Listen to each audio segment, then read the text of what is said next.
Batam Pos, berjumpa lagi dengan saya Muhammad Nur. Kali ini kita akan berbincang dengan beberapa narasumber terkait dengan tingginya angka kecelakaan yang terjadi di Batam. Sebelumnya pada hari ini juga kami telah menerbitkan liputan khusus soal laka kerja ini, namun space dicetak relatif terbatas dibandingkan dengan di platform lain. Untuk itu kami Batam Pos juga menghadirkan liputan khusus dengan menghadirkan narasumber yang kompeten untuk membahas masalah laka kerja ini dan dihadirkan di channel Batam Pos. Baik, sebelum kita mulai diskusi, saya perkenalkan 3 narasumber yang sudah hadir di ruang redaksi kami. Yang pertama Bapak Aldi Admiral, Kepala UPTD Pengawasan Ketenagakerjaan ya Pak ya? Kota Batam. Kota Batam, itu wilayah Kota Batam ya Pak? Betul. Oke. Yang kedua, ini sudah sangat kita kenal ya, dari zaman-zaman kami reporter dulu, Pak Suprapto. Dia dulu dikenal dengan Garda Metal dan yang paling vokal masalah-masalah ketenagakerjaan, dan sekarang kapasitasnya di acara ini adalah praktisi K3 ya Mas. Selamat datang Mas Suprapto. Assalamualaikum. Waalaikumsalam. Dan yang tak kalah terkenalnya lagi, bakal lebih terkenal juga aktivis dulu ya Mas ya. Pak Muhammad Mustafa ya, sekarang di Komisi 4 ya Pak? Komisi 4 DPRD Kota Batam dari fraksi PKS ya Pak. Dulu aktivis juga ya Bang ya? Insya Allah. Jadi kali ini kita akan berbincang santai tapi serius masalah laka kerja. Baik, mungkin saya sebelum ke narasumber Mas Suprapto, kita panggil abang aja ya, Abang Suprapto dan Bang Mustafa. Saya ke Bang Aldi dulu. Siap. Ya, jadi data terakhir yang kami peroleh dari UPTD bahwa laka kerja dari Januari sampai dengan 23 Juni ya Bang ya, itu angkanya mencapai 2000 laka kerja. Betul. Wah, ini benar-benar mengejutkan. Kami tidak menyangka bahwa tingkat laka kerja di Batam itu begitu tinggi. Betul. Mungkin bisa dijelaskan Bang, apakah laka kerja ini didominasi di jalanan ketika mereka berangkat kerja atau pulang, atau memang terjadi di lingkungan perusahaan? Ya. Silakan Bang. Baik, terima kasih. Saya buka contekan juga. Boleh, ya. boleh Bang. Jadi di Silakan, antara, iya. alhamdulillah saya bisa duduk di antara 2 orang terkenal. Ya, jadi terima kasih atas undangannya di kesempatan ini. Ya. Bahwa memang angka kecelakaan kerja yang kita hadapi di Batam saat ini sampai dengan Juni 2023 sebenarnya sudah cukup mengkhawatirkan. Mengkhawatirkan ya Bang. Kalau lihat kenaikan dari tahun per tahun itu ada kenaikan memang. Ada kenaikan. Ada kenaikan dari sejak 2021, 2022 sampai dengan 2023 ini ada kenaikan. Mungkin di 2021 karena kondisi global itu kita pasca waktu itu mungkin masih pandemi ya. Masih pandemi ya. Jadi aktivitas ekonomi pun masih minim sehingga angka itu relatif lebih rendah. Seiring meningkatnya kegiatan ekonomi pun itu tentu ada ekses lain, yaitu adanya kecelakaan kerja. Nah, memang benar sampai dengan Juni 2023 dari Januari itu sudah tercatat 2.600 kecelakaan. Betul. Dan 50% diantaranya itu terjadi di jalan raya, 1.000 lebih. 1.000 lebih di jalan raya, sisanya di tempat kerja. Kemudian dari angka itu fatality ada 20 orang meninggal dunia, 16 itu di tempat kerja dan 4 di lalu lintas. Itu walaupun 1.000 lebih itu terjadi di jalan raya, itu tetap menjadi concern kami juga sebetulnya. Jadi ya perlu melibatkan pihak-pihak lain seperti lantas maupun perhubungan. Betul. Nah, dua-duanya itu walaupun di luar tempat kerja dan di dalam itu tetap menjadi tusi kami. Iya, itu banyak pihak yang harus dilibatkan di situ Bang. Betul, ya. betul. Kalau kita lihat sekarang juga memang terjadi pelebaran jalan, tapi justru juga semakin, kalau kita lihat di lapangan justru semakin kencang, apalagi kalau pagi ya. Di jam-jam sibuk itu ya berarti butuh edukasi mendalam dari instansi lain gitu ya Bang. Betul. Oke. Nah, saya menarik tadi yang soal angkanya berimbang di jalanan dengan di Ya, kurang lebih bersama. kerja. Apalagi sampai fatality yang meninggal sampai 20 orang, 16 di lingkungan kerja ini. Apa yang terjadi sebenarnya? Ada apa di lingkungan kerja ini? Ya, itulah ini yang masih kita kalau secara teori memang penyebabnya kan karena kelalaian yang pasti, Iya. kedua karena alat, ketiga faktor lingkungan. Oke. Tapi perlu kita dalami lagi penyebab utamanya apa gitu kan. Oh, gitu. Nah, untuk itu ya secara umum kami dari pengawas memang tadi yang Abang sudah sampaikan kita nggak bisa berdiri sendiri gitu. Iya. Ada teman-teman dari Serika, dari praktisi, dari Dewa juga itu perlu bersinergi kita. Bersinergi ya, betul. Karena kondisi di lapangan kami kan pengawas di Batam ini ada 22 orang. 22 orang. 22 orang pengawas. Kita di data sampai dengan Juni ini ada sekitar 11.000 perusahaan di Batam. 11.000. Dari mikro sampai dengan besar ada 11.000 dan sekitar 300 sampai 400 itu perusahaan besar, menengah besar. Nah, Iya. itu yang menjadi prioritas sebetulnya. Prioritas ya, betul. Nah, tapi kadang-kadang ketika kita sudah tetapkan prioritas, ternyata ada kecelakaan di tempat lain. Nah, itu yang Iya, betul. masih kita coba mapping juga. Iya. Gitu. Nampaknya belum imbang nih Bang, antara jumlah pengawas dengan yang harus diawasi. Iya. Masih sangat jomplang sekali dari sisi jumlah. Masalah klasik sebetulnya. Klasik ya. Iya.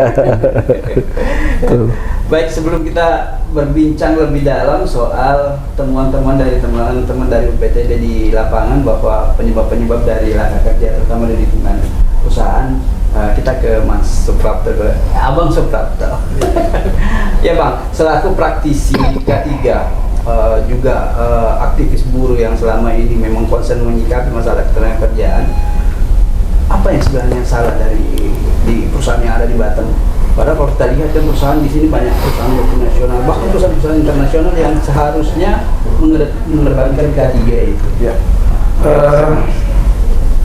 Kompleks sih sebenarnya ngomong masalah K3 ini, karena mulai dari sisi pengusaha, sisi pekerja, artinya pelaku bisnis dan pekerjanya itu sendiri.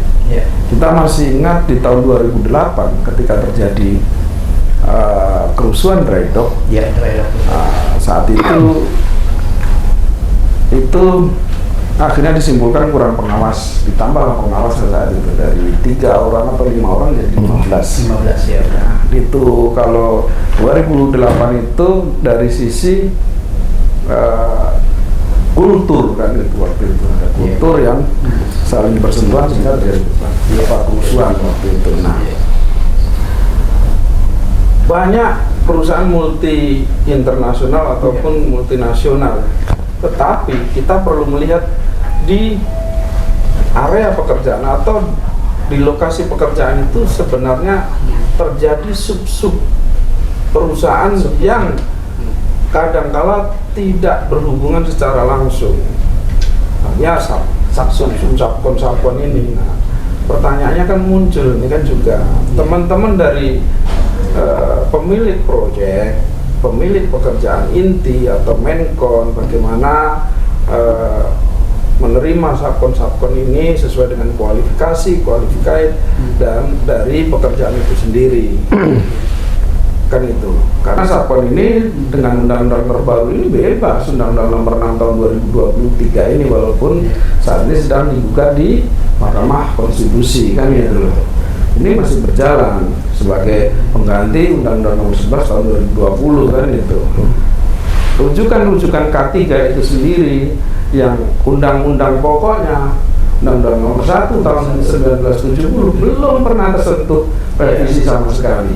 Undang-undang ini belum pernah ada perbaikan, walaupun turunannya baik PP, Permenaker, itu semua ada mengenai SMK 3 ataupun yang lain. Nah, kadang-kadang norma-norma K3 ini yang tidak dijalankan secara mestinya di perusahaan. Contoh seperti ini. Ada tahun 2013, ada salah satu perusahaan terjadi kecelakaan kerja sampai 6 pekerja yang meninggal. Kita tidak tinggal diam, Serikat Pekerja dan Praktisi, sampai kita harus demo di salah satu shipyard PT BA, kan gitu. Nah, ketika itu kita sampaikan untuk melakukan perbaikan, terulang-ulang lagi.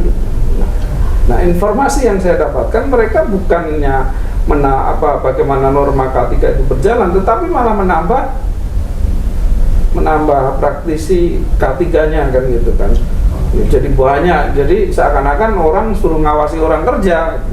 Iya, iya. Nah, kan itu bukan bagaimana norma-norma K3 itu berjalan di dalam perusahaan itu gitu. Nah, ini yang harus berjalan. Contoh yang baru di awal tahun ini yang saya sepengetahuan kami praktisi ini, baik yang di jalan ataupun di tempat kerja, banyak yang terjadi. Artinya ketika terjadi kecelakaan kerja itu seharusnya ini nggak terjadi nih. Iya. Tetapi ternyata bisa terjadi, entah kelelahan si pekerja karena diforsir untuk pekerjaan. Iya. Jadi kita jangan, contoh kayak gini Bang, ketika dapat overtime banyak, pulang kerja itu udah lelah. So pasti Bang. Apalagi Abang tadi bilang jalan raya udah makin lebar, udah pengen cepet aja sampai rumah, kencang. Tapi resiko untuk terjadi kecelakaan makin tinggi.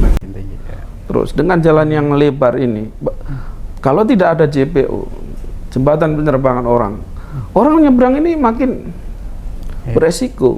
Nah, maka cara pengendalian, saya masih ingat juga di Januari 2018 ketika Pak Hanif Dakiri datang ke sini, Menteri Tenaga Kerjaan, udah mencanangkan Provinsi Kepulauan Riau adalah ingin menjadi provinsi K3 di tahun 2020. Zero accident. Sekarang yang terjadi adalah peningkatan kecelakaan kerja yang begitu masif di tahun 2023. Ya, kita mendorong juga, bukannya kita ingin menyalahkan pemerintah, pengawasan, bukan gitu loh. Nah, karena pengawasan ini sesuai dengan Undang-Undang 23 2014, nggak ada hubungannya UPT ini dengan Disnaker Kota Batam. Iya, betul. Ini yang susah juga. Sementara kerja tempat lokasi kejadian adalah di kota kabupaten gitu loh. Kota kabupaten. Ini problem juga ya Mas. Problem gitu loh. Iya. Problem. Nah, ya, hal ini yang juga, apalagi ya mohon maaf ya, kadang budaya K3 ini tidak kurang menjadi intent di perusahaan karena mungkin dianggap mahal atau apa, padahal tidak juga gitu loh. Nah, terus mungkin yang kita lihat adalah hal-hal yang saat ini terjadi. Tetapi apakah kita juga pernah melakukan penelitian terhadap penyakit akibat kerja (PAK) yang menggunakan perusahaan-perusahaan yang menggunakan zat-zat kimia?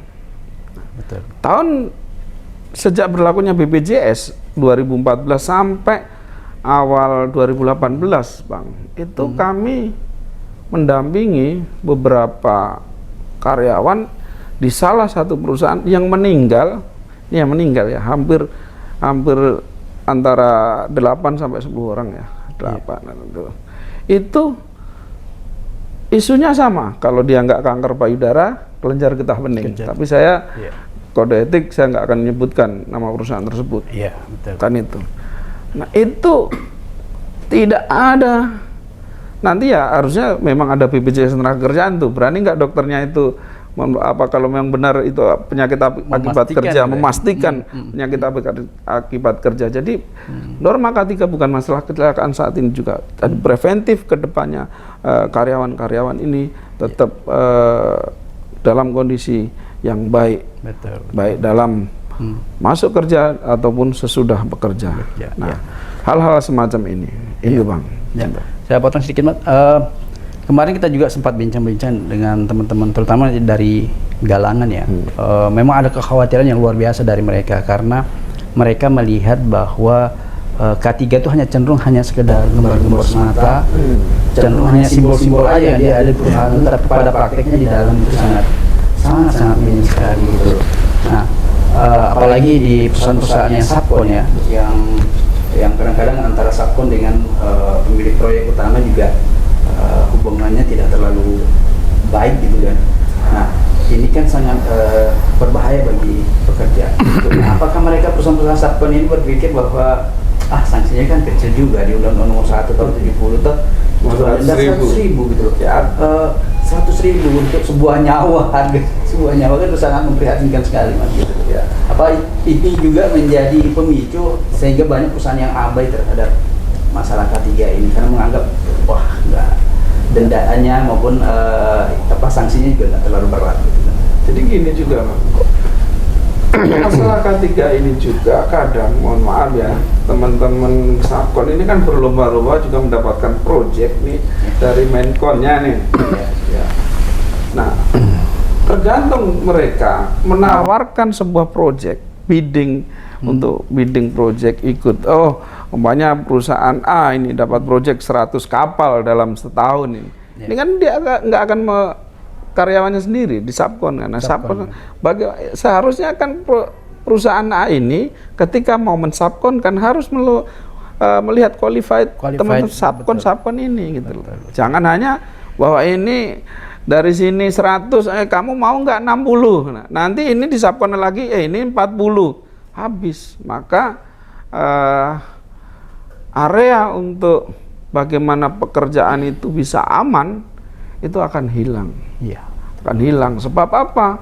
Yang didapatkan dari teman-teman itu adalah selisih angka aja, tidak menyeluruh. Contoh seperti ini. Tidak melihat aspek yang lain. Aspek nanti dari ini saja. Makanya ekonomi. nanti Pak Bang Aldi selaku Kepala UPT pengawasan, bagaimana bisa kita melakukan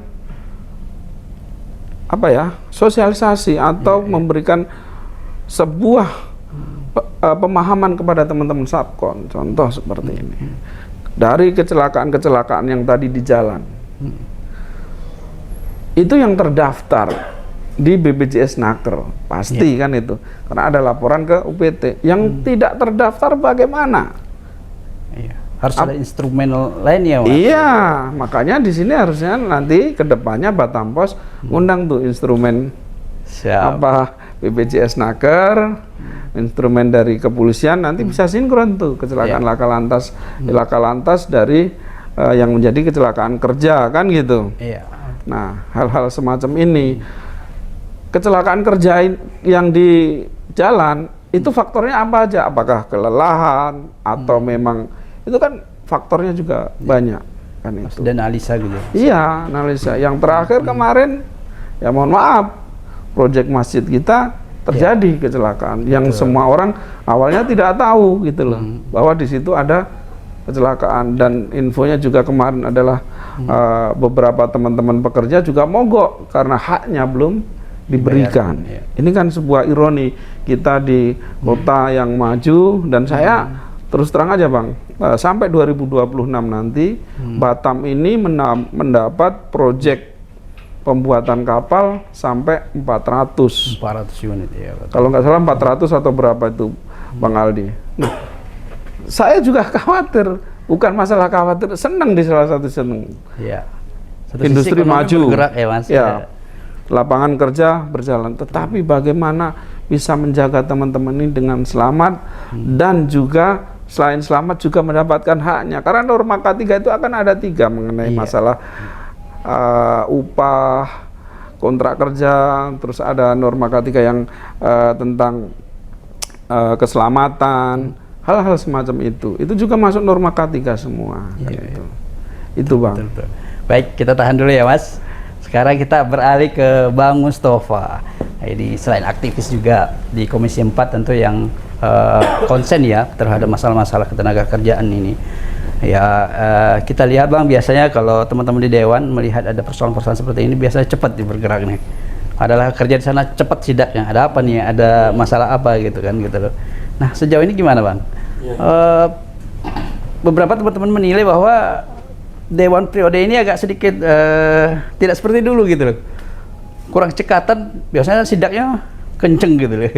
Jadi gimana Bang? Ya, makasih Bang. Jadi mungkin ada beberapa yang terakhir saya ribut sama Kadin masalah sidak. Ya, betul. Terus kedua, jadi sidak ini pada posisi dalam tanda kutip dianggap negatif sama Negatif, ya. beberapa, Persepsi di publik, ya. Maka kemarin kami di Komisi 4 juga oke, untuk sidak kita kurangi, nanti kita cuma ada beberapa. Sebenarnya kalau kita dibilang apa namanya, ini sebenarnya sebuah permasalahan yang sebelum kami pun sudah ada. Muncul, ya betul. Jadi yang diperlukan sekarang adalah sebuah punishment. Punishment. Punishment. Artinya begini, sebuah UPT sudah berjalan, Iya. pengawasan sudah berjalan. Masa sih dari sekian puluh orang, tadi coba 2000, Iya. yang fatality ada 16, tidak ada satupun itu yang dikenakan pidana sama sekali. Iya, betul. Kan gitu. Artinya di mana penegak hukum yang lain? Kami berbicara pada tatanan itu nyawa. Nyawa, betul. UPT sudah berjalan, di situ ada kelalaian. Dokumen sudah diserahkan oleh penegak, oleh kepolisian. Harusnya berjalan dong. Iya. Tapi kenapa ini nggak berjalan? Faktor X. Faktor X, ya. Nah, ini saya masuk ke sana, peranan masuk. Jadi semua data itu kami rata-rata setiap tahun itu yang fatal ya, Iya. yang di dalam perusahaan, bukan yang di lalu lintas. Iya. Kalau di lalu lintas nanti ada undang-undang lalu lintas Undang-undang yang lalu lintas, ada di betul. sana. Betul, Kan, betul. Tapi ini yang murni benar-benar Terjadi di kecelakaan dalam kerja di perusahaan. dalam karena ada sesuatu human error atau problem di sana. Iya. Maka saat itu kami lakukan, kan setelah itu kan kami kadang lakukan sidak, Iya. di mana posisi meninggalnya, di mana. Ada hal yang menurut saya nggak masuk akal gitu. Apa tuh, Bang? Nah, ya. Bisa Contoh itu di- yang kayak di ASL ya, ASL atau ASL ya. ASL. Iya. Ini jam istirahat. Iya. Waktu itu dia ada 2 orang naik ke atas. Bagaimana mungkin 2 orang dia melepas apa namanya waktu itu yang kabel itu, Pak. Iya. Melepas kabel itu. Ya, betul. Nah, saat melepas kabel itu, safety officer di mana? Siapa yang memerintahkan dia? Memerintahkan, betul. Saat itu dilepas langsung dia terhempas karena kabel itu. Iya. Betul. Artinya bahwa ada kelalaian. Iya. Tahu undang-undang kelalaian yang mengakibatkan seseorang meninggal pidana, Pak. Pidana, ya. Betul, Tapi betul. sampai sekarang tak ada satupun pengusaha yang dipidana karena kesalahan itu. Iya. Semua dianggap hal selesai, keluarga sudah menerima dengan apa santunan dan udahlah, ini semua nggak kami minta kok, kecelakaan ini nggak bisa seperti Akhirnya itu. dikembalikan ke takdir gitu, Iya, ya. nggak bisa seperti itu lah. Langkah yang ekstrim yang selalu saya usulkan bahwa punishment ini harus dilakukan, karena kalau menurut Undang-Undang Nomor 1 tahun 70, ya. dia hanya menyatakan dia bersalah, ada kelalaian di situ dan kena denda 100.000.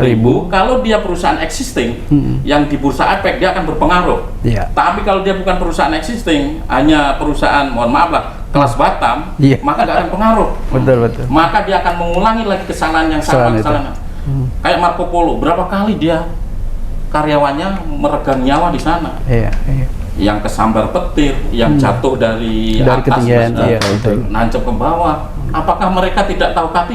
Sangat tahu. Sangat tahu, ya. Betul. Tapi karena dianggap nanti saya selesaikan, selesai kok semua kalau ada masalah. Nah, ini saya berharap di media ini juga disampaikan Iya. bahwa kami berharap juga nama kepolisian untuk turun di ranah Di ini, ranah ini, betul, betul. memfollow up laporan-laporan dari UPT, terutama yang itu ada kelalaian. Betul, betul. Walaupun ancaman pidananya tadi kalau nggak bayar denda 3 bulan kecil, ya berarti harus ada Ditarik ke, bukan ditarik ke Atau itu, iya, ditarik tarik ke- ke ranah pidananya, KUHP. KUHP. Ada instrumen lain yang bisa Ada, dipakai, ya, Bang, gitu ya? loh. Walaupun- Jangan melulu hanya undang-undang Undang-undang. ketenaga kerjaan tentang K3 semuanya. Iya. Kalau di situ masalah ini nggak akan kelar. Iya. Tapi kalau kita tarik ke KUHP-nya bahwa di situ ada kelalaian mengakibatkan seseorang meninggal Meninggal dunia dunia. atau kehilangan nyawa, Iya, betul, betul. ada sampai 7 tahun, Pak. Tapi sampai hari ini tidak ada satu perusahaan pun Iya. yang pernah kena pidana karena karyawannya meninggal di tempat. Iya, padahal bisa digunakan Bisa. instrumen hukum Nah, yang lain gitu ya, instrumen Bang. ini saya tidak tahu. Saya pengen diskusi dengan pihak kepolisian. Sering Iya. kami juga kami undang untuk diskusi. Cuma kami juga belum mendapatkan value-nya yang pas. Iya. Saat kita bicara masuk ke ranah ini gimana? Ini tindak pidana. Kenapa kita nggak pernah menggunakan KUHP untuk menyelesaikan K3 ini? K3. Tapi kenapa selalu yang undang-undang nomor 1 Nomor itu 1 ya, aja. betul. Saat itu kita punya terobosan hukum di situ. Saya yakin ya dalam hati saya bahwa akan ada penurunan. Karena orang akan bicara, saya kalau nanti ada seperti itu lagi, saya akan kena hukuman segitu. Iya, betul. Jadi Karena dengan bangsa ini, sendirinya diri dia kita ini kesadaran kan kadang gitu. kalau udah tahu, Iya. oh hukumannya sekian, kita kan hati-hati. Iya, betul. Tapi kalau belum pernah ada Pak, ya mohon maaf lah. Iya. Hasil dari rata-rata laporan dari mitra kita Iya, itu rata-rata sebulan 2 yang fatality ya.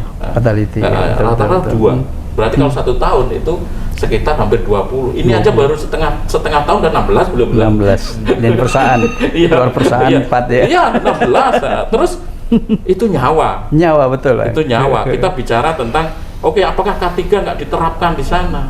Banyak instrumen yang mempengaruhi di di lapangan. Contoh hasil dari kita turun juga Menkon itu bisa punya subkon itu bisa sampai 14-15 subkon. 15 subkon ya betul. Coba bayangin, benar kata Bung Pram.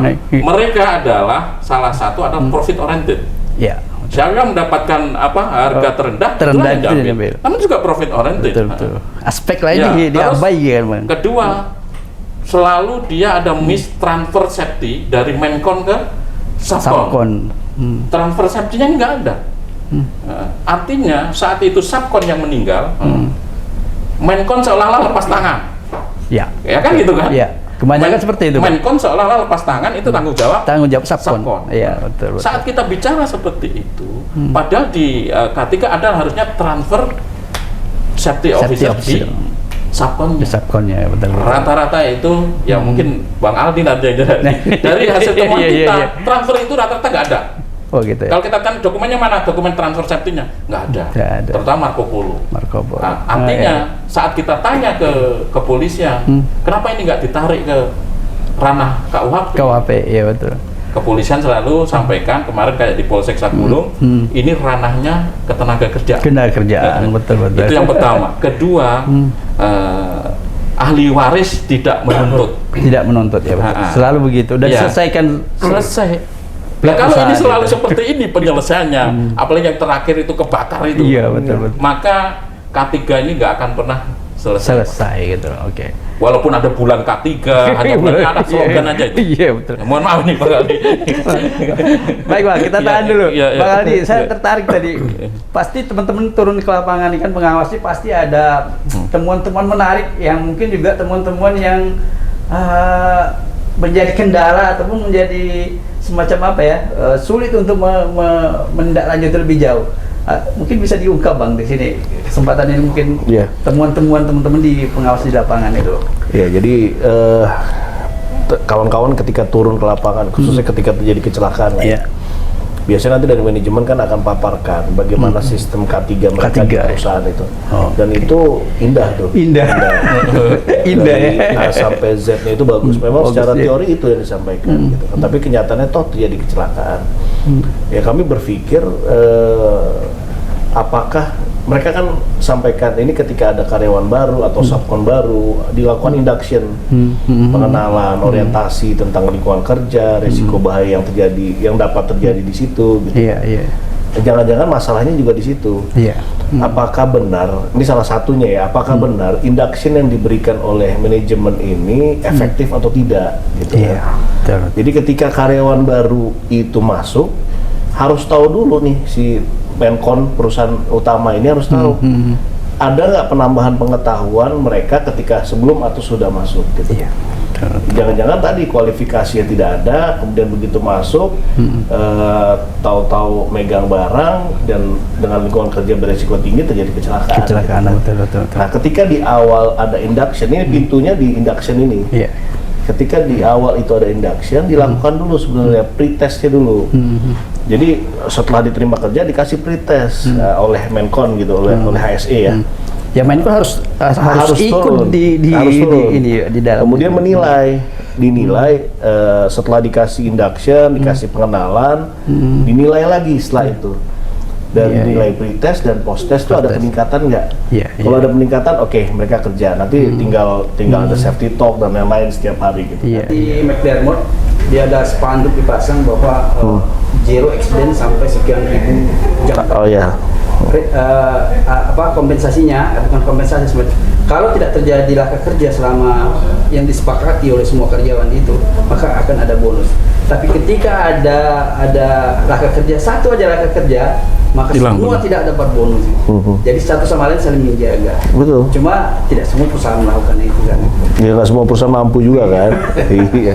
Reward and punishment memang harus jalan. Harus jalan ya. Harus jalan. Itu di internal ya Bang. Betul, betul. Tapi kalau yang disampaikan Bang Mustafa tadi, bisa nggak misalnya PTD itu setelah mungkin melakukan kajian terhadap laka kerja yang terjadi di perusahaan tertentu, lalu memberikan rekomendasi ke kepolisian bahwa persoalan ini bisa ditarik ke ranah pidana tadi.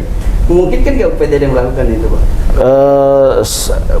Bukan kapasitas saya sebetulnya untuk itu kan, karena memang kalau polisi itu beliau itu bisa masuk ke segala sisi kan. Ya semacam rekomendasi, jadi yang menguatkan. Kalau rekomendasi bukan dari kita, karena memang kita sebenarnya leg spesialis. Spesialis, oke. Jadi undang-undang itu karena ketenagakerjaan ada undang-undang tersendiri gitu kan. Tapi dilihat dari manfaatnya, apakah memang itu bisa ditarik ke pidana atau tidak, tentu bisa.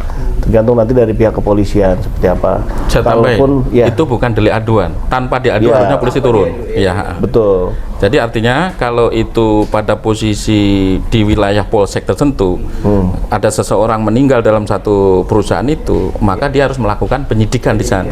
Karena ini bukan delik aduan.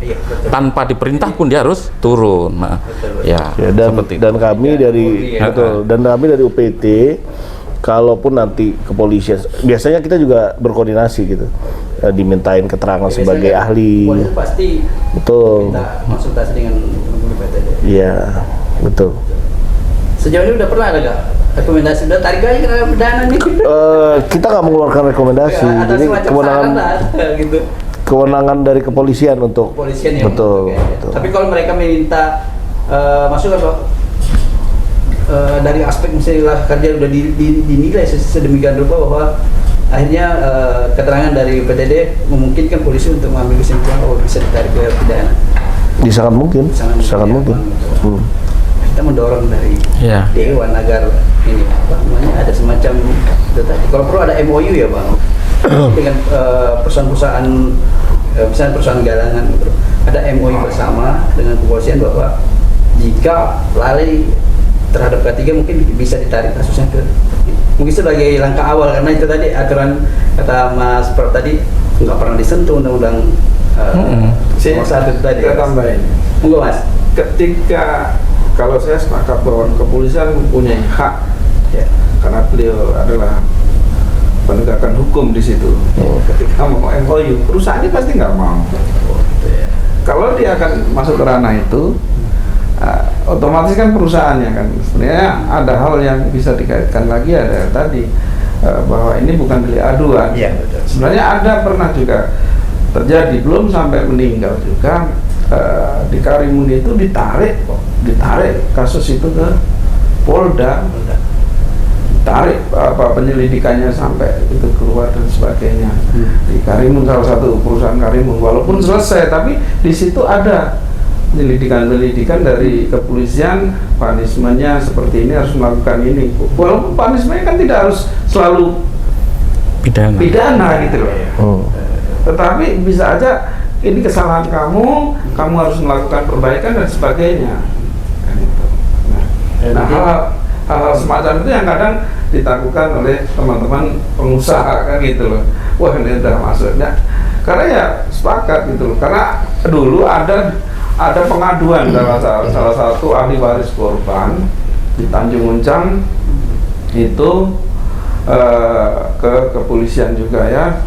Nah, tapi saat itu ya itu tadi mandek, karena ketika nanti menjadi delik aduan dari si ahli waris itu kan dari PPNS harus mengeluarkan nota dinas pengawasannya dulu dari kejadian itu, teman-teman. Bentar, jadi berjenjang gitu.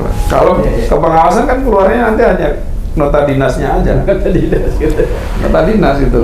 Nah, hal-hal semacam ini, maka ini menjadi, kalau saya selalu menyampaikan, ini tugas kita bersama masyarakat tiga ini, semua aspek gitu loh. Karena apa? Pengusaha juga tidak mau di situ terjadi kecelakaan kerja. Karena dia akan efek terhadap proyek dia ke depan, tempatmu dulu banyak kecelakaan kerja, nggak aku kasih job lagi lah kamu, kan gitu. Harusnya ada penilaian itu ya.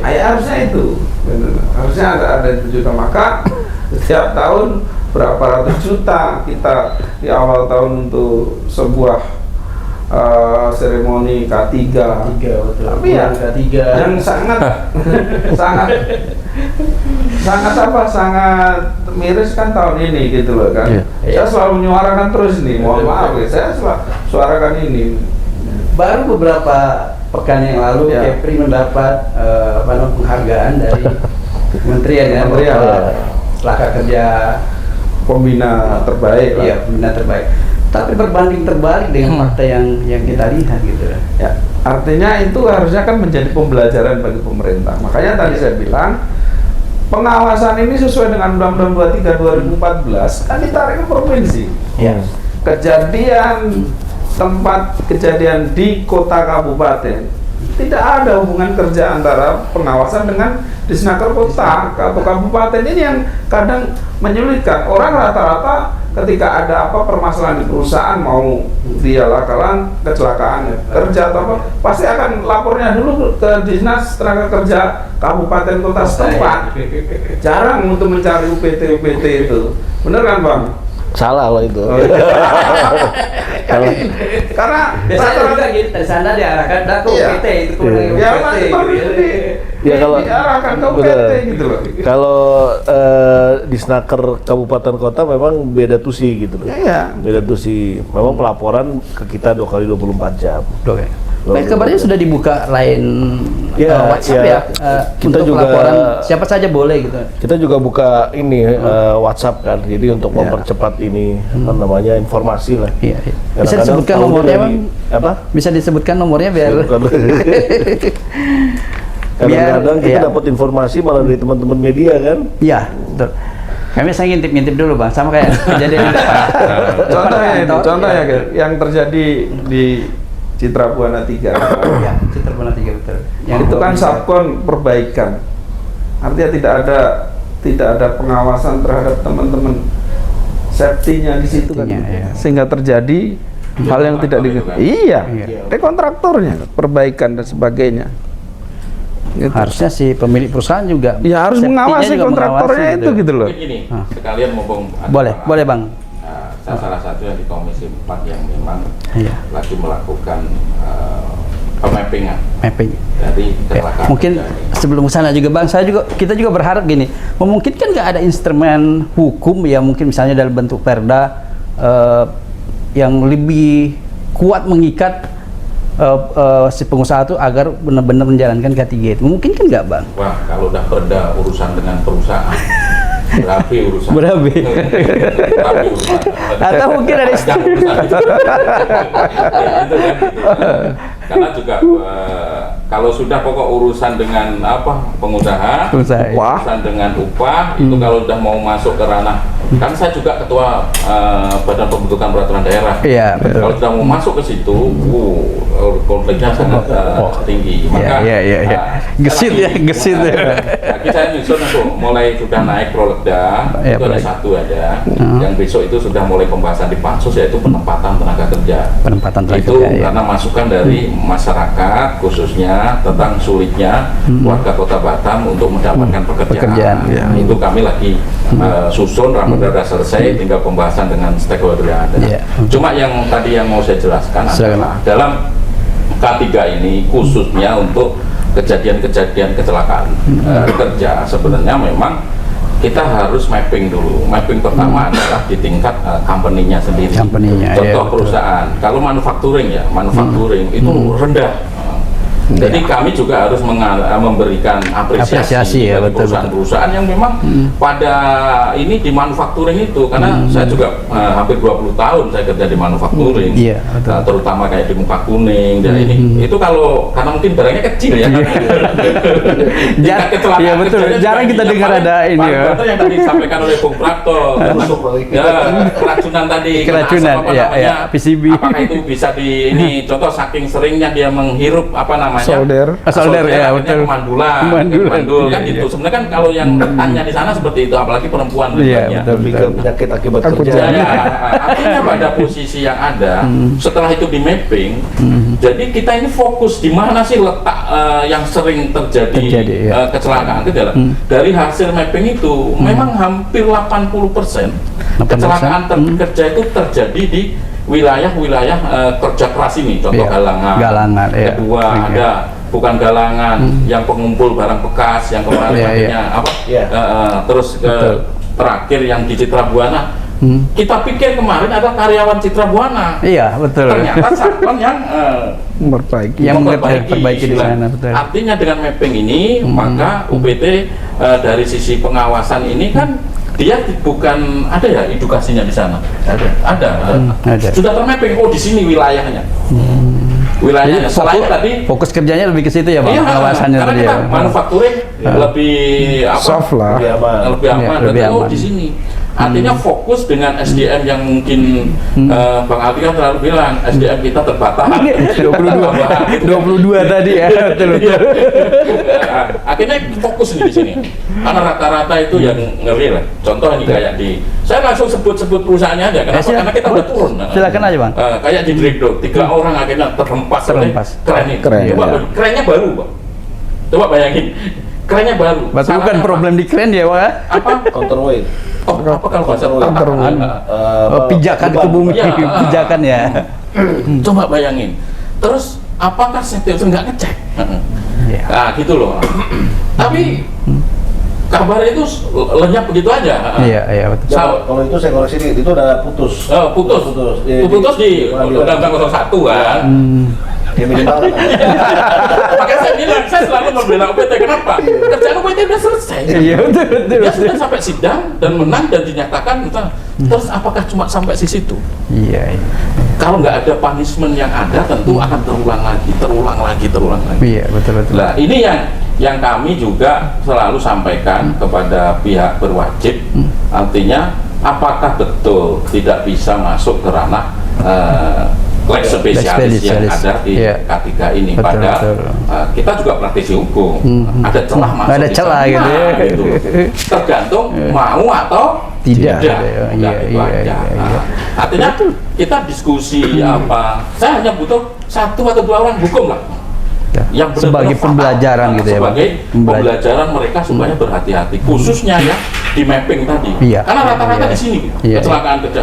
Dan kecelakaan kerjanya itu ya mohon maaf lah, hal yang harusnya tidak terjadi. Contoh yang di kebakar di Marco Polo. Marco Polo, ya. betul. Waktu membersihkan apa namanya? Tank cleaning. itu. Tank. Gimana ceritanya? Di dalam itu ada tank, di atas main las. Iya, Kan seperti itu, berarti kan ada api yang dari atas Yang bisa katanya kan. memicu ledakan gitu. Nah, artinya apakah itu nanti kalau kita bicara takdirnya atau udah selesai kita nggak usah kerja lah, Iya, udah betul, takdir, betul, udah apa betul. kan gitu kan. Betul, betul. Kadang-kadang dilarikan ke sana, Pak. Iya. Terus nanti dari teman-teman dari mereka udahlah wong keluarganya juga sudah dikasih apa namanya Santunan selesai gitu. lah, ngapain diperpanjang. Iya, betul. Karena pola pikirnya melihat hanya jangka pendek aja. Kenapa kita nggak melihat jangka panjang? Jangka Iya. panjangnya, ya ini walaupun dia udah selesai, Nyawa manusia ini gitu. harus kita Betul. kasih suatu pembelajaran. Pembelajaran. Untuk berikutnya itu tidak terulang. Terulang lagi. Kalau terus nyawa meregang setiap bulan 2 minimal yang fatality tadi, Iya. ya saya nggak bahas yang di lalu lintas ya, Iya, yang fatality di iya. perusahaan. Di perusahaan, karena iya. tentu ini juga harus menjadi perhatian kita bersama. Iya. Terus ornamen atau instrumen hukum kalau tingkatnya daerah kita nggak akan ngejar kalau udah lawan perusahaan, Pak. Oh gitu ya, Pak. Betul. Karena perusahaan ini kan dia langsung pusat. Pusat gitu ya. Imta aja tarik pusat sekarang. Iya, betul. Dulu masih daerah kan tarik pusat. Apalagi setelah Undang-Undang Cipta Kerja, semuanya Ditarik ke pusat, betul. kewenangan daerah itu. Jadi apa yang bisa dilakukan, Bang? Daerah Terutama tentu kita pada, nih, iya, betul. pada tupoksi yang untuk kecelakaan kerja ini kami hanya tadi sudah sampaikan karena mitra kita hanya di Snaker Kota Batam. Beliau ini kadang kalau saya telepon beliau saya minta tolong karena beliau mitranya provinsi. betul. Setiap kita ngomong soal di Snaker Kota Batam gimana? Nah, makanya kemarin ada usulan. Bagaimana memberi sebenarnya perda ini ujungnya kan anggaran. Anggaran, ya betul. Dari dari Disnaker itu punya satu bidang. Kan sekarang bidangnya kan ada 3 ya. Bidang pelatihan, bidang penempatan tenaga kerja, sama bidang HI. Hubungan industrial. Nah, bidang yang dulu tenaga kerja yang dulu di kota ditarik ke atas ya, betul. Nah, sekarang dia pincang. Masalahnya itu di daerah. Selalu yang ini adalah mitra kita ini. Karena kami juga setak. Apa DPR yang bisa lakukan? Pusing juga debat-debat. Karena kalau provinsi kan aslinya debat provinsi Kepri. Karena kami minta UPD aja telepon, wah minta tolong lah kami gitu lah. Karena selain ini kan secara tusi bukan mitra kami. Mitra kami Disnaker yang dia punya 3 tadi. Tidak masuk kan 3 tadi. Nah, paling yang mungkin diberikan di pelatihan kan. Pelatihan itu diberikan kepada mereka perusahaan-perusahaan yang pengen mengirim karyawan untuk memperdalam pendidikan K3. Inilah disampaikan di sini. Tapi kalau pengawasan, controlling semuanya dari beliau kan. Kami hanya melatih karyawan mereka mengenai K3 ya. Nah, seperti itu, Pak. Iya, kompleks juga ya, Pak. Tapi nggak bisa semua oke lah, mungkin secara hubungan kerja kan bukan mitra Komisi 4, walaupun wilayah kerja ataupun laka kerjanya di daerah. Ada bisa semacam ini nggak? Dewan Batam mungkin menguatkan kerjasama dengan Dewan Provinsi agar dibuat semacam game of rule-nya gitu loh, supaya tidak itu tadi mapping sudah ada, tinggal dibuat game of rule-nya tadi. Kami sudah sampaikan, tapi karena DPR di kota ataupun DPRD provinsi itu kan orang politik yang dilembagakan, ya kan?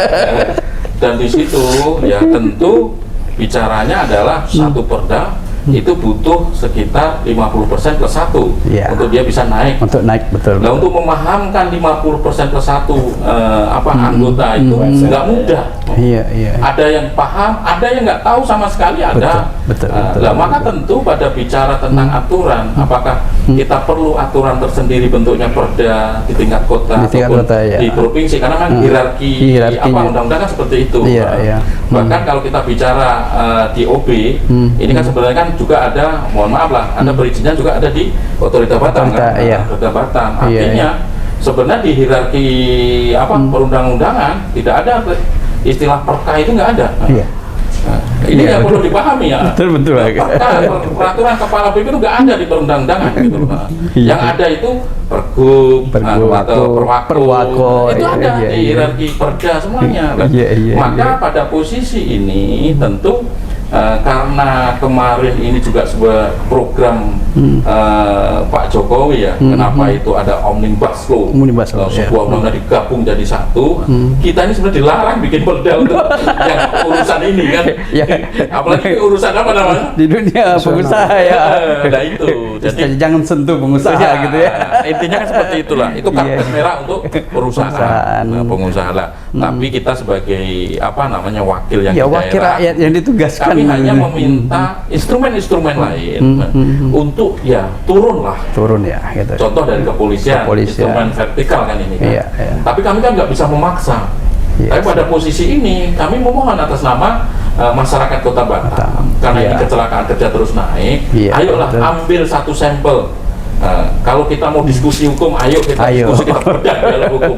Bisa nggak dia dipidana? Kan gitu loh. Kita undang praktisi-praktisi dari fakultas-fakultas yang ada di Kota Batam. Ada UIB, ada Uniba, ada Unrika, ada Umrah. Ayo kita undang. Bisa nggak kita pidana mereka? Datangkan pakar. Saya berkeyakinan bisa ya. Oke. Itu kita berharap Bang segera itu, Bang. Iya. Cuma kan kita dari pihak vertikal, dari pihak penegak hukum, kepolisian, kejaksaan membuka diri dong kan. Tapi kalau kejaksaan enggak, kalau kejaksaan kan lain kan, kepolisian ini pidana umum soalnya.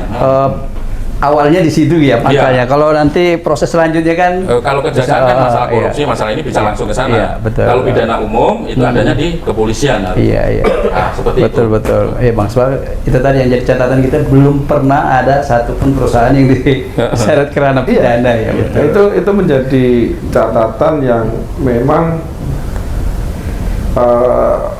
ya catatan kelam juga kan, nggak ada punishment sama sekali. Makanya dulu waktu Bandara Abadi meledak sampai 4 atau 5 orang meninggal juga tidak ada punishment dari sama tambahin. Iya. Bahkan ada yang bilang ini yang punya orang kuat Jakarta. ya terus jadi ya kalau UPT pekerjaannya sudah selesai ketika dia sudah mengeluarkan nota dinas pengawasan terus sudah selesai. Sudah selesai. Nah, tetapi sekali lagi bahwa ini juga mohon maaf ya, dengan kondisi hal seperti ini, sekali lagi tadi saya sampaikan, dengan sampai 2026 itu dapat limpahan pekerjaan kapal yang sekian ratus.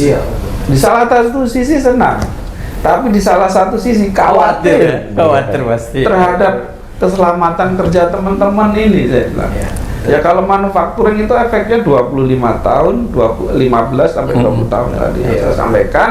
Ketika saya ngawal ada di satu perusahaan beberapa orang yang meninggal karena kanker payudara dan kelenjar getah bening, itu pun juga sudah disampaikan tuh, semuanya tidak hal itu. Nah, apalagi kalau ngomong masalah kan sering di Batam udah tidak menarik untuk industri Batam ini, sampai kapan akan menarik industri? Ini sedang bergeliat semua industri ini. Muka Kuning itu lahan-lahan yang kemarin tidak terpakai sekarang sudah terpakai. Dibangun semua. Lahan-lahan Batamindo, Panbil pun sudah membangun area-area industri. Industri-industri baru di Punggur, di Kabil, semua bergeliat. Terbaru kan Wiraraja itu bergeliat. Artinya industri itu juga berdampak terhadap ekonomi kita. Tapi sekali lagi, kekhawatiran kita bagaimana norma K3 ini juga berjalan dengan sebagaimana mestinya, sehingga semua itu aman gitu loh. Nah, ini menjadi catatan kita juga. 20 orang meninggal di Batam, 16 ya. 16 perusahaan. Baru setengah tahun ini. Baru setengah tahun. Belum sampai setengah tahun. Itu catatan terakhir Juni pertengahan. Kan itu. Nah, ini. Nah, terus sekali lagi Bang Aldi selaku Kepala UPT Pengawasan, tingkatkan edukasi kepada teman-teman Subkon. Walaupun sebenarnya ini tugas Menkon ini. Untuk mengedukasi, karena transfer, saya pernah menjadi Subkon juga Bang di perusahaan tapi bukan Subkon suplemen power ya, tapi kerjaan ya. Memang pemborong. Saya sebagai HSE-nya pemborong gitu loh, ada gitu loh di situ. Artinya tugas saya juga komunikasi dengan safety-nya Menkon gitu loh. Walaupun jangka pendek hanya 4 bulan kan itu di situ gitu loh. Karena saya ketika ada karyawan saya yang melakukan kelalaian, kan kita safety itu bukan pengawas gitu loh, hanya bagaimana norma. Itu juga kita berdebat, oh ini nggak bisa bekerja, ini nggak bisa. Kan hal-hal seperti itu. Ini kondisi yang tidak aman, kan itu. Ini yang kondisi safety. Nah, hal-hal semacam itu. Jangan sekedar slogan. Jangan sekedar slogan. Tempel bendera ditegakkan, utamakan keselamatan, tapi faktanya di dalam rapuh. Kita support lah Bang Aldi untuk itu kan itu. Iya, Bang Aldi, 22 tadi ya, seperti saya katakan 22 ngawasin ribuan ini. Jangankan ngawasin, untuk ngasih edukasi aja gempor juga itu Bang itu loh. Ini kira-kira butuh berapa banyak nih untuk idealnya gitu loh, idealnya. Kalau biar kita sampaikan ke Pak Gubernur ya, Pak Gubernur bisa menambah lagi tenaga. Ya karena memang kalau tenaga pengawas ini kan dia harus dilatih dulu oleh kementerian. Jadi prosesnya itu cukup panjang lama juga ya, ya. 4 bulan pelatihan.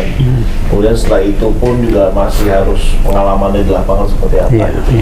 Nah tapi kembali lagi tadi 22 orang kawan-kawan saya yang luar biasa ini, kita bersinergi dengan segala keterbatasan kami ya, dengan teman-temannya Bu Prapto tadi di lapangan, kemudian juga ahli K3 ya.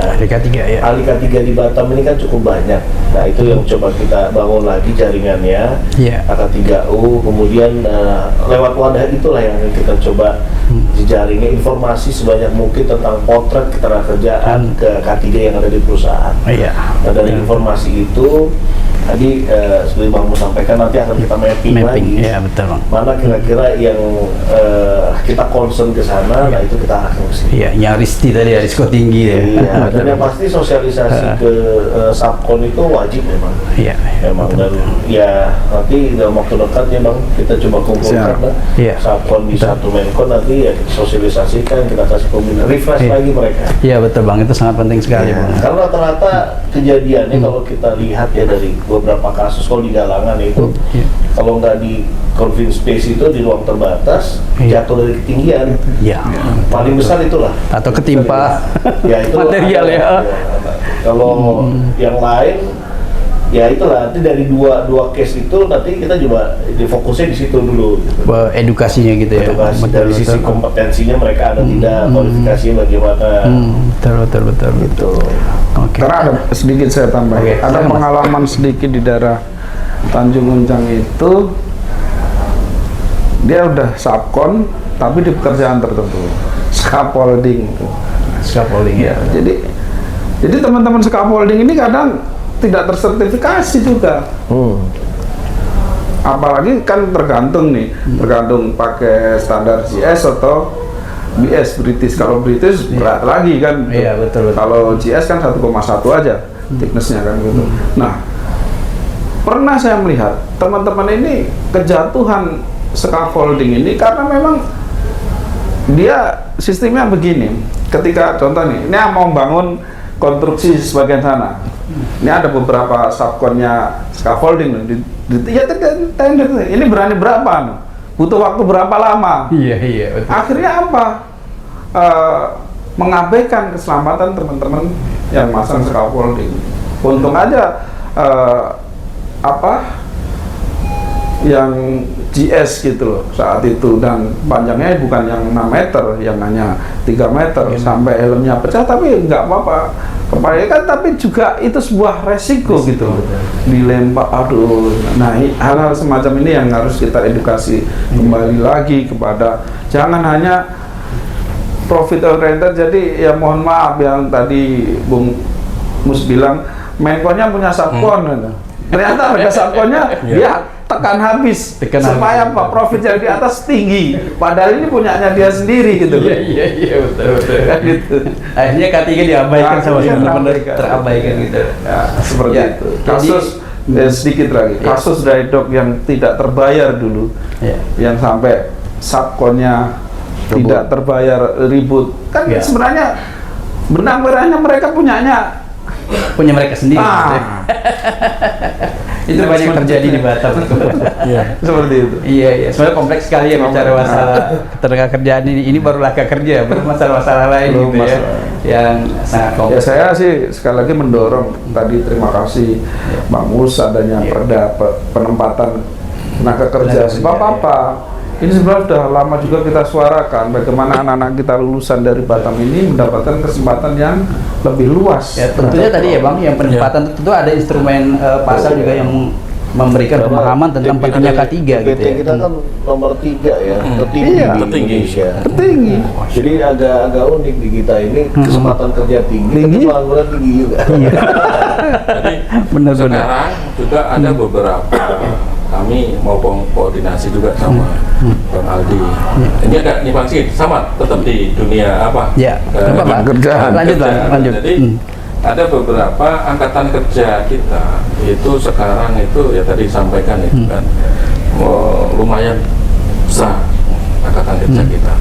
Nah, potensi lapangan kerjanya ada banyak, tetapi kadang dia sudah terisi dengan ada yang sistem akad antar kerja dan daerah semua. Betul. Ini tentunya kita harus atur. Terus kedua, kami juga membatasi dari nomenklatur sebuah aturan perundang-undangan supaya itu tidak menabrak hak asasi bahwa seluruh warga negara itu punya hak yang sama untuk mendapatkan kerjaan dari manapun. KRI. Maka perda ini tidak boleh menabrak itu. Karena dulu pernah diusulkan karena ada itu akhirnya ambrol kan, nggak bisa langsung berjalan. Kita coba kaji dulu kemarin lah. Makanya ada. Jadi semua instrumen di kita ini sebenarnya sudah lengkap. Cuma kadang pemahaman, contoh gini, satu perusahaan sebelum dia pergi ke luar daerah, dia harus minta izin kok ternyata di Disnaker kota dan Disnaker provinsi. Artinya mereka bukan ilegal, mereka legal.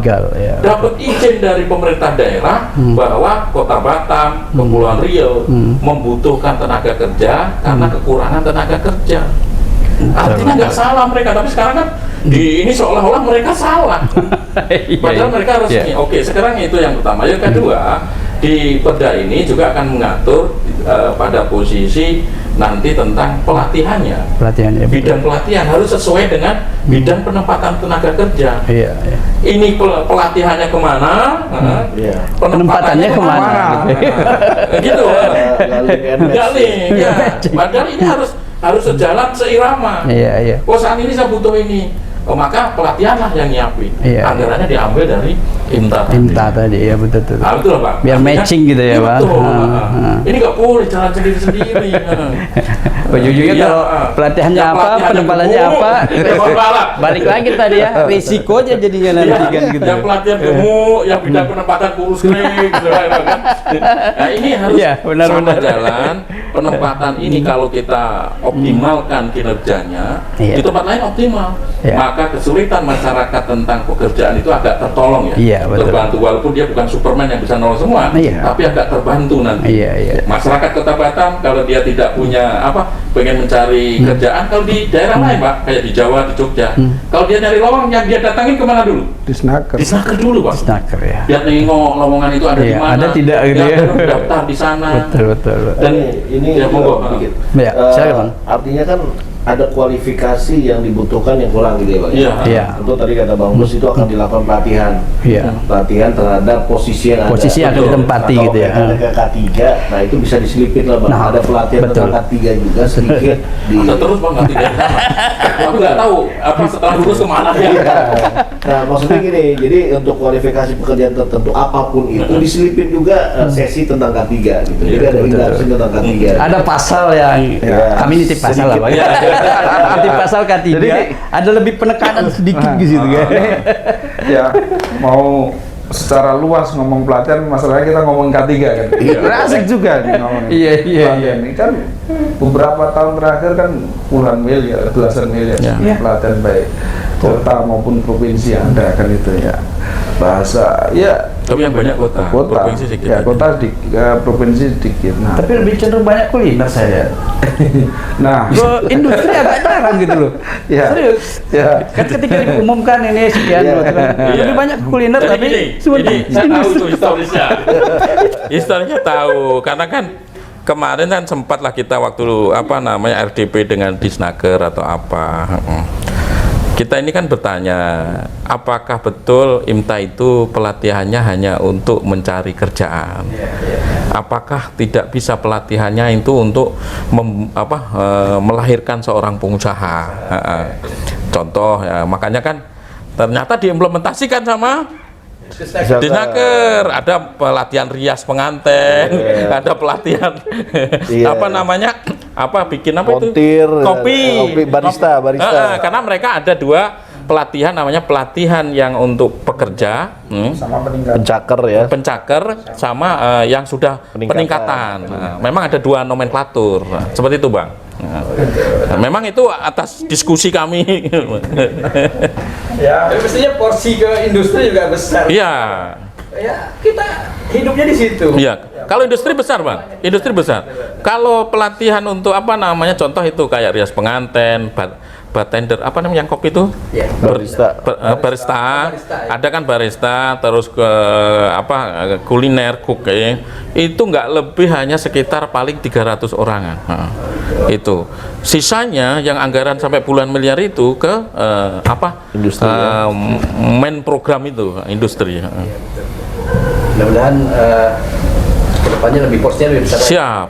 Dan itu tadi Bang, Iya. kita tutup. Kami berharap di penempatan tenaga kerja itu tadi Iya. ada pasal yang memang menguatkan soal K3 ya. Betul, iya. Supaya meringankan beban. Iya. Hari ini kita kan masa. Enggak, artinya gini, untuk K3 tetap saya masih concern dari awal saya Ya. diskusi sama Karena beliau. sudah mapping Ya, juga, diskusi kan? sama beliau bahwa saya harus minta tolong penegak hukum. Ya. Terutama untuk kepolisian untuk masuk ke ranah ini, walaupun kecelakaan kerja ini kategorinya adalah leg spesialis kan, tetapi pada porsi tertentu di pidananya ada. Kita bukan ingin nakut-nakuti pengusaha, bukan, Ya.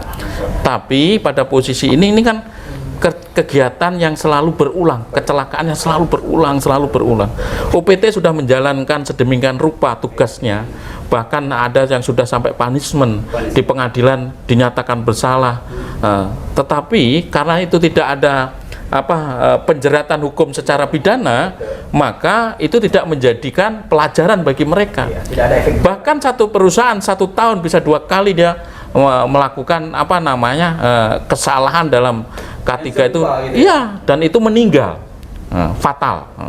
Saya rasa itu Bang. Jadi mau nggak mau mungkin di acara ini juga, dialog ini, kalaupun nanti dari aparat hukum, wabil khusus untuk kepolisian, kami berharap ya mulailah masuk ke ranah ini, karena kami juga butuh bantuan untuk peningkatan dari status kecelakaan kerja yang menghilangkan nyawa orang ini, supaya ada punishment yang jelas. Apalagi ada instrumen Ya, sebagai pembelajaran.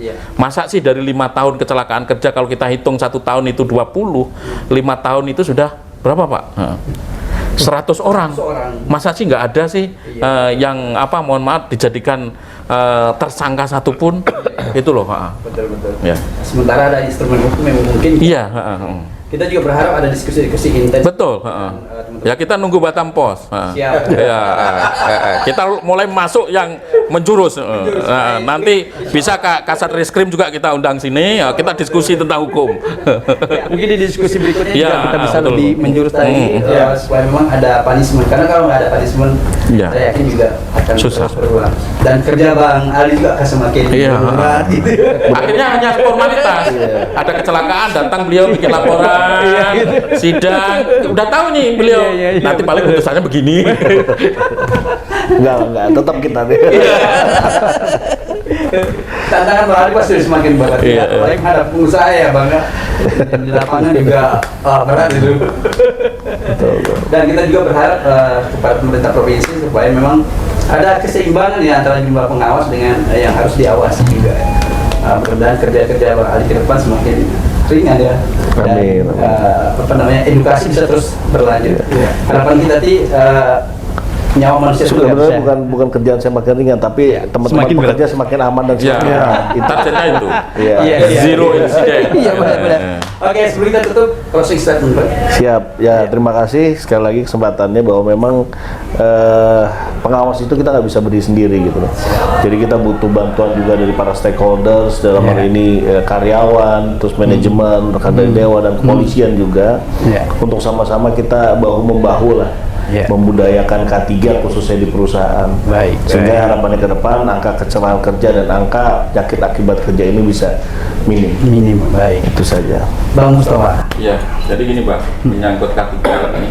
K3 ini bukan hanya slogan semata, Betul. hanya untuk mengukurkan sebuah kewajiban investasi, bahwa mengikuti K3, tapi K3 ini sebuah norma yang harus dilaksanakan betul-betul oleh perusahaan, oleh karyawan. Siapa yang melanggar, maka disitulah punishment berlaku. Tanpa ada punishment, maka masalah ini nggak akan kelar-kelar. Saya rasa itu Bang. Jadi K3 ini penting bagi semuanya. Industri pun juga, perusahaan pun, kalau K3-nya bagus, dia akan untung. Iya. Itu aja. Profitnya pasti ada. Iya. Saya rasa itu Bang. Baik, terima kasih. Pak Suprapto. Ya, Ini sangat menarik, mudah-mudahan kedepannya akan menjadi lebih baik untuk Kota Batam. Bahwa K3 ini memang ya seperti dibilang Bang Aldi dan Bang Mustafa, bahwa K3 ini tanggung jawab semua, bukan hanya pengusaha tapi juga pemerintah dan karyawan. Norma-norma K3 harus dijalankan, bukan hanya slogan. Nanti tengok aja awal bulan di tahun depan, awal tahun jangan hanya menjadi slogan. Nggak tahu nanti awal tahun itu apa yang dilakukan, jalan santai atau apa kan itu. Nah, hal semacam itu, bahwa bulan K3 jangan hanya menjadi seremonial belaka, tetapi lakukan edukasi kepada pengusaha, kepada karyawan dan seluruhnya, sehingga apa, industri ini berjalan dengan aman untuk pengusaha dan karyawan. Baik, terima kasih Bang Suprapto, Bang Mustafa dan Bang Aldi. Sebenarnya masih banyak yang masalah K3 yang bisa kita bahas. Namun waktu juga yang membatasi kita. Kita berharap bahwa acara ini tidak dalam rangka menjustifikasi ataupun menuding miring terhadap perusahaan-perusahaan yang masih terjadi laka kerja di tempat kerjanya, tapi ini sebagai bagian dari ikhtiar kami agar masalah K3 benar-benar dijalankan di Kota Batam, kota industri yang kita cintai ini. Semua ke depan laka kerja semakin minim dan semua bisa selamat dan perusahaan juga bisa untung banyak. Demikian perbincangan kami dengan 3 narasumber kami yang kompeten ini. Insya Allah sampai jumpa di diskusi selanjutnya. Cerdas memilih informasi bersama Batam Pos. Salam redaksi.